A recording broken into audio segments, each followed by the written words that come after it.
Welcome to Tori's Tea Time Talk with God. Good morning and welcome again to another episode of Tori's Tea Time Talk. And y'all, we're going to get deep in it. So it is January 6th, 2023. Happy Gregorian New Year again to you. Some of you who this may be your first time taking advantage of listening to my recordings. If so, I highly recommend you start at the beginning because, hey, we are deep in this. We are in day 6 and we are deep in day 6. And you don't want to miss anything that is being revealed right now. But as I've always said, if you listen from the beginning, you know this. Look, God is a God of order. And when we disrupt that order, we truly interrupt the flow. You know, it's like if you start in the middle of a book, I mean, you've already missed a whole lot of the foundation, because anything that was before the middle of that book is the foundation for your understanding now that you're in the, what I would say is like the climax of the book. So, it's just like, hey, I just think about this. The Bible is 66, at least the Bible that most of us who are Christians are 66 books deep, right? And if you have those who have only read the New Testament, God bless you. But let me tell you something. There's going to be a whole lot you're going to have a misunderstanding about if you never read the foundational books to the New Testament. You can simply not be sure that you have the right context or understanding of anything, particularly that Paul is saying. I mean, I'm not even dealing with what Yeshua is saying right now, but I'm saying if you one of those Paulites and who say, hey, well, Paul is the apostle to us, so I'm just going to focus on him. You can't even understand what he's saying if you don't understand the foundation. I mean, that's what Peter's making very clear, that if, people can rest to their own destruction trying to understand the things that Brother Paul is saying. Because if you do not have the foundation, you're in trouble. Now, Yeshua was completely Torah. I mean, yes, and for certain, many people misunderstand some of the things that Yeshua was saying. I mean, when we look at it, when he says he's the end of the law, when we talk about, some of the things that he's saying, if you remove, or if you don't go back to, or if you don't understand the context of where he's located when he's saying certain things, like when you're talking and what's going on in terms of the feast, well, you're not going to understand why he's speaking about certain things at certain times if you don't have a clue about what the feasts are about. Because these feasts are the shadow pictures, as Colossians say, of good things to come. So do yourself a favor. Start at the beginning of my of my Tori's Tea Time. Start at number 1, day 1, and work your way to where we are right now. But no longer talking about that. We're gonna move right into it because we are on part 2 of the belly of the beast, and we are just getting into this. So look, I don't want to waste any time because, hey, we got 30 minutes and I'm going to try to keep it right at that point. So, here we are in the book of Genesis, verse 1. And, we did sort of touch on this word, beast 24:16 in a previous episode. But in the last episode, we saw that the meaning of this word is stomach. And the Hebrew characters is what I wanted to deal with today. For this word, that's in Genesis 1:24 and Genesis 1:25 for the word beast is he. And that sound is more like he. So the first character, which again Hebrew, is from the right to the left. So you're going to see it in the ancient Hebrew lexicon of the Bible. You're going to see it in the correct order, in the correct Hebrew order from right to left. So we're going to read het, which is, and in the English, when they give you the pronunciation, of course, it's going to be from left to right because that's how we read. So this that I have highlighted corresponds to this right here. And so even though you see two H's, the pronunciation for that would be more like a CH sound. So it would be more like a he instead of a he. So it's a little bit of that C that's in it. And then the last character is the Yod. The Yod, which is the picture of a man's hand at work, so to speak. So when we look at the word stomach, I guess you can really see that, because if we look at the character Het, which is the picture of like a fence, it looks like a gate. Okay, essentially it looks like a gate. Now when you look in the ancient Hebrew definition for this character that we're looking at, you get the sense of it's something that separates. It separates and protects. It protects those who are within the gate, and something that's secular is something that's considered outside the gate. So if you are a secular person, if you are a worldly person, you are considered outside the gate. And one way we can kind of see the picture of that is when we look again in Revelation, where he talks about, he gives an instruction to measure certain things. And he tells them to measure the inner court, the outer court, but then he tells them to leave something to the Gentiles, leave what's outside to the Gentiles for them for a certain period of time. So what is he saying? I mean, he's basically talking about the judgments that's going to take place. Okay, let's go to that, because I don't, if you've listened to my teaching so far, you kind of understand where I'm going with where I am in terms of tribulation and all of that, and about how the sevens of Revelation, both the seven seven seals, the seven trumpets, and seven bowls of wrath, are basically dealing with certain segments of judgments that specifically, when I say specifically targeting, you can specifically target a group of people, but it doesn't mean that just that group of people are going to be impacted.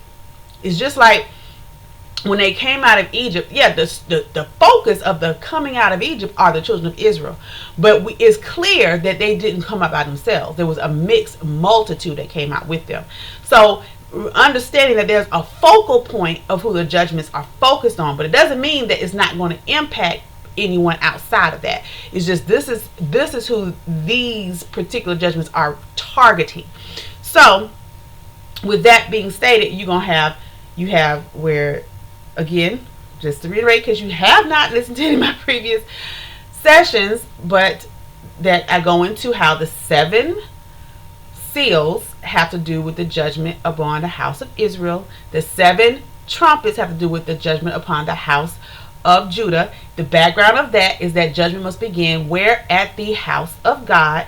And then you have the seven bowls of wrath, which nobody is going to dispute, has to do with the judgment of the world. Okay, so if we look at it from that perspective, then now we go to the tabernacle, which is, let me see how I'm going to look this up.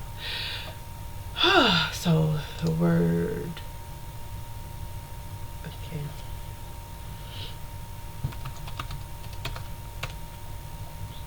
We're going to just look up the word Gentiles, and we're going to just go just in Revelation, because I know it's in the book of Revelation. Okay, so here we go. Revelation 11:2. So we're going to go here, and there was given, and just so that it's not confusing with all of the Strong's numbers, we're going to just look at it without the Strong numbers. Okay, and there was given me a reed like unto a rod, and the angel stood, saying, Rise and measure the temple of God, and the altar, and them that worship therein. So what we're talking about what's inside this fence. This is what's being measured, okay? But he says, the court, which is without the temple, leave out and measure it not, for it is given unto the Gentiles, and the holy city shall they tread underfoot 42 months. So he's letting you know that, these people are without. So I'm using this, you could go further with that if you like, but in terms of your own study and the implications of that, and you'd be able to if you listen to any of the sessions. But the point is, where I'm going with that is that here we have what appears to be a measuring of something and a fence There's something that's outside, and then there's something that's inside. There's something that's inside that's being protected from something that's outside. And so that's the point I'm trying to make. And so your stomach, so if you look at it from the perspective of your stomach being that organ that has a job, and that job of that stomach is to protect what's inside from what's outside. You follow me? So how does it do it? We have what we call stomach acid. So if there's anything that is reasonably able to be churned and suffocated that is not healthy for any other part of your body, it's in that acid, it's going to get killed. Now, if it's something that can survive beyond the acid, it has the ability to survive outside of the acid, or to be neutralized by the acid, then you got to ask yourself some other questions. Is that something that is of God, or is that something that is not? I mean, I'm not saying that's always the case, but I'm just saying there are things that God has created that, you know, may be able to survive that stomach acid that's purposefully. But you also need to know things that are not necessarily made that your body can churn up and that you should not eat. Hence, there are clean and unclean foods, but at the same time, there are things that are food and things that are not food. So we've got to know that difference. Okay, enough said. Back to our discussion at hand. So now we're looking at, again, this concept of a fence, something that protects what's inside from what's outside. And we're looking at the second character, which is the picture of an arm. And an arm is an arm with a hand. So if you look at it, just think about it. This looks like an arm, and this looks like an elbow, just like the bottom part of your arm, and then you got your hands right here. Okay, so what do you do with this full arm? Everything. Because if all you had that was functioning on you was your hand, you would be quite limited in what you could do. But with both your hand, your arm, your joints, all these things, your shoulder, you are able to make all kinds of turns. You're able to lift things. I mean, so it's very helpful to have all of this. So it is used in your what? Your work. What you do with your hands, what you work with your hands. All of these sorts of things, as imagery of it. So if you think about the stomach as a fence that works, you know, the fence that throws, because you also can throw things with your hands. So it throws out that which is not beneficial, or churns it up, or whatever you want to call it, chew it up. It makes, I guess you can say it also makes in some ways, because it's beneficial. Whatever is beneficial to the body, it's going to, the stomach helps to get things into the right places. So it has I would say also not just a getting rid of function, but a disseminating function, to make things nutritionally beneficial for us. So it has all sorts of benefits. But the bottom line is it has to have some substance to churn in order for it to function. And if it doesn't have what it needs, it lets you know by making a sound that says, hey, I need something. So we can look at what the function of the stomach is, but we can also look at how we perceive the stomach anyway. You know, if anytime person say they're hungry, the immediate organ that they're touching, or, you know, from the outside, of course, or they're referencing, is their stomach. So we understand that the stomach means to us, whether or not we're talking about that specific organ in the body, or we're talking about all the components connected with it, is it means food. It means this is the place that I feel the satiation, and now I can say, oh, I'm content for a while. You know, I got what I need for a moment. And so why is this important? Because again, in our previous session, we were talking about this beast and what he's going to be able to do. And if we connect the stomach to life, because if the absence of food for a certain period of time means the absence of life. It's certain things you got to have to survive, period. Water, air, you need more than even water, because you can live a lot longer without water than you can air. You can live a lot longer without food than you can water. You got to have water. After air, you got to have water. in which, actually, too, he's giving you the clue of that if you look at it from a scientific perspective. Because what makes water molecule? Hydrogen 2 plus oxygen, right? So oxygen is what? What you're breathing. So those two, the lack of could tremendously minimize your lifespan, and not in a short period of time. Again, like I said, air, you're not going to live for an hour, not more than 10 minutes for sure, and for some, probably not going to make it more than a minute without air. Without water, you may make it a few days, but not much longer than that without water, and especially depending on what the conditions are of what your body is having to exasperate, because there's a certain amount of water that your body may retain if the conditions are you're not in a very you're not in a climate that is taxing to that system. Meaning, if it's not too hot, not too cold, you might be able to preserve some of that water that's already in your cells for an extended period of time, longer than you could if you're in a very dry and a very hot climate where is being taken from you.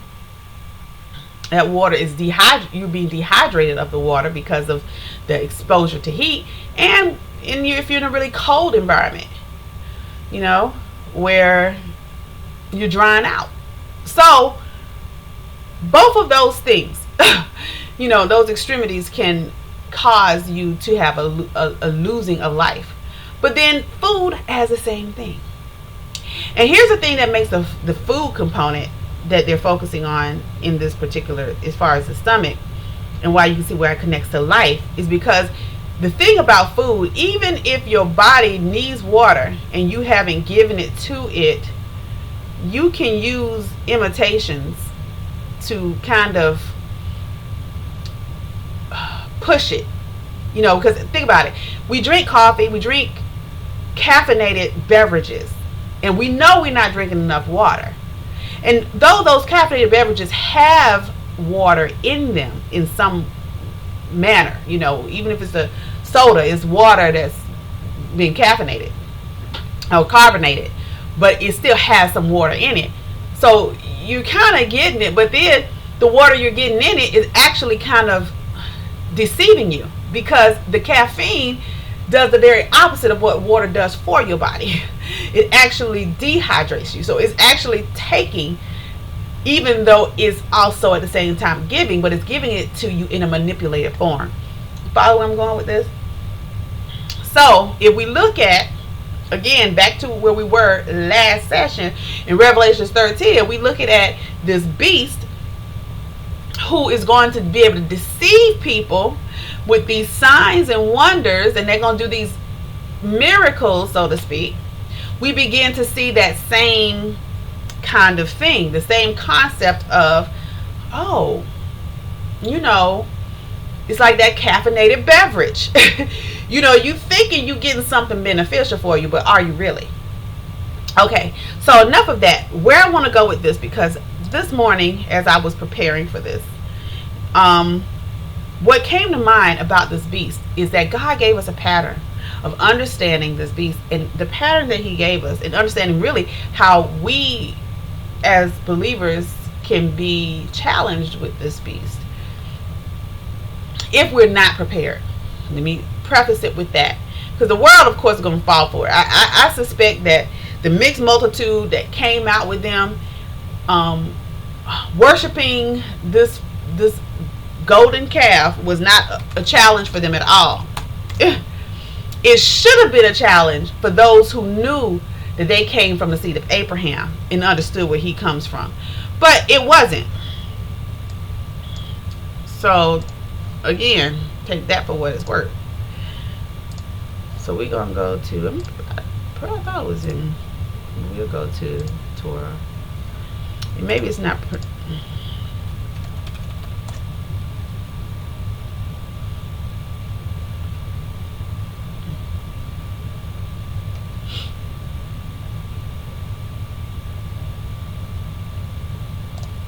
Okay, so I think this is where we need to be in Exodus 32. Okay. So what do we see? Let's start with verse 1. And when the people saw that Moses delayed to come down out of the mount. So this is telling me something too about end time prophecy, because there's going to be a certain climate. There's going to be a certain environment that's going to be there. You know, Joel talks about in the latter days, I think it's Joel. Let me make sure.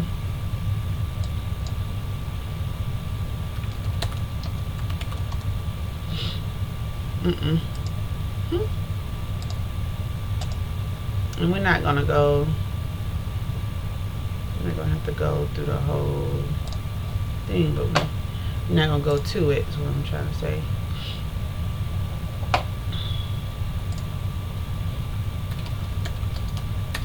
Food.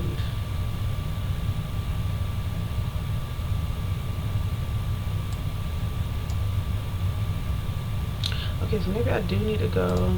I thought it was just in the Old Testament.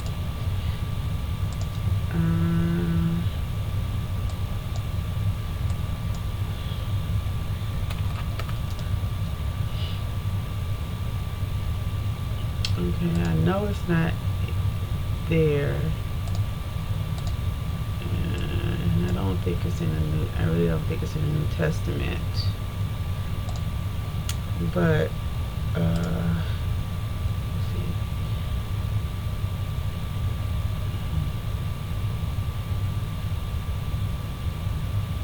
I'm almost certain it's Joel, and I don't really want to go through. Let me see if they even have. Okay, well maybe it's not Joel.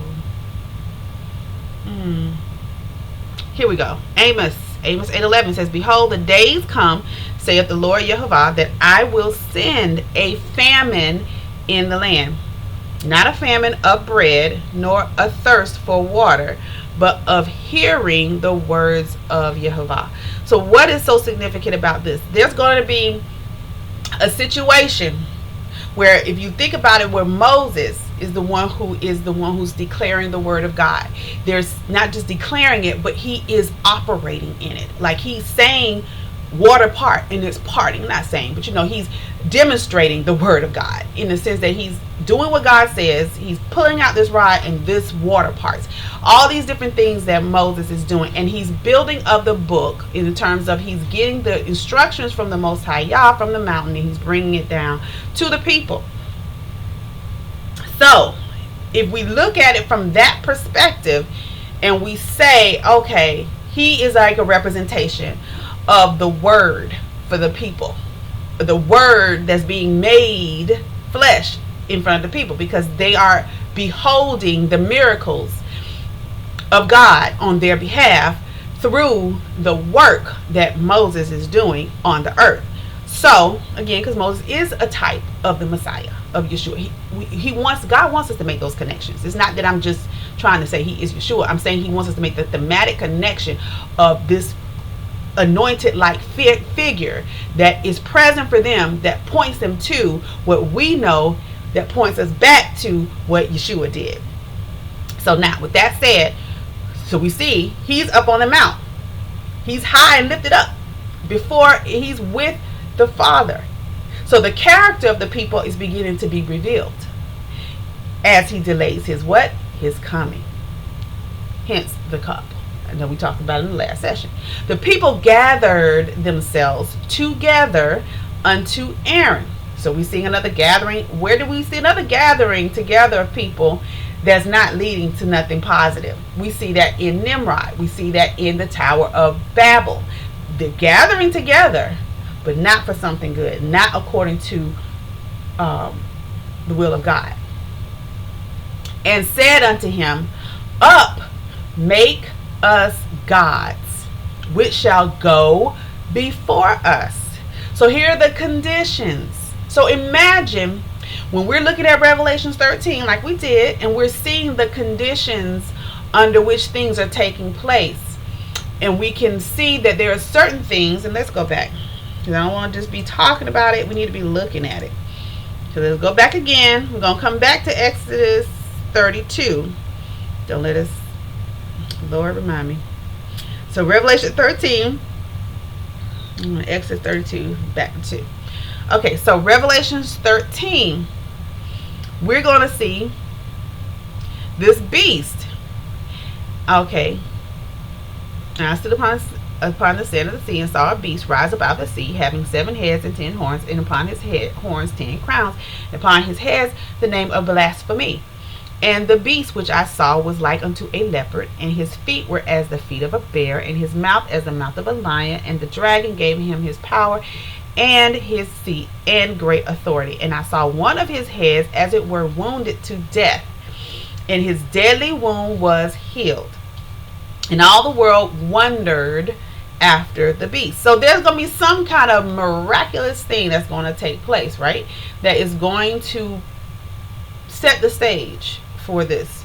Now, for all the world to wonder after this beast, just because he had a deadly wound that was healed, we have to begin to really also consider this. That this is not like just someone a person who just was raised from the dead, right? This got worldwide attention. So that means that this is something that clearly has some kind of worldwide impact, if you will. Kind of like COVID-19. It has a worldwide impact. But there's going to come this figure. And I mean, one of his heads, as it were, wounded to death. So it was like it was wounded to death, but it really wasn't wounded to death. But it was like it was. But the deadly wound, it was a deadly wound that was healed. So it's something that was a wound that it didn't really kill him, but it was a deadly wound. Like, this should have killed him, but it didn't. And so lo and behold, it was healed.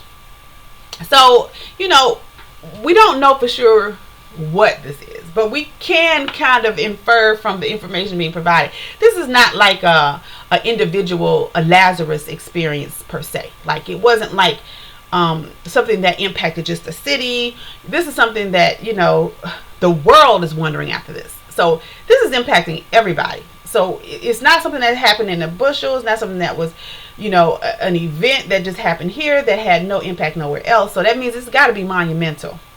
And they worshiped the dragon, which gave power unto the beast. And so here's what we want to go back to Exodus 32, because who's really giving power to this beast? Now, granted, I want you to take note of certain things. In here, we see verse 2, and Aaron said unto them, break off the golden earrings. Before that, we see these people are coming to Aaron. They're coming to Aaron, and they're saying that they want him to do something about making gods to go before them. Why? Because now they believe something that happened to Moses, because he delayed his coming. Because Moses didn't just go out for a day or two. He was gone for a while.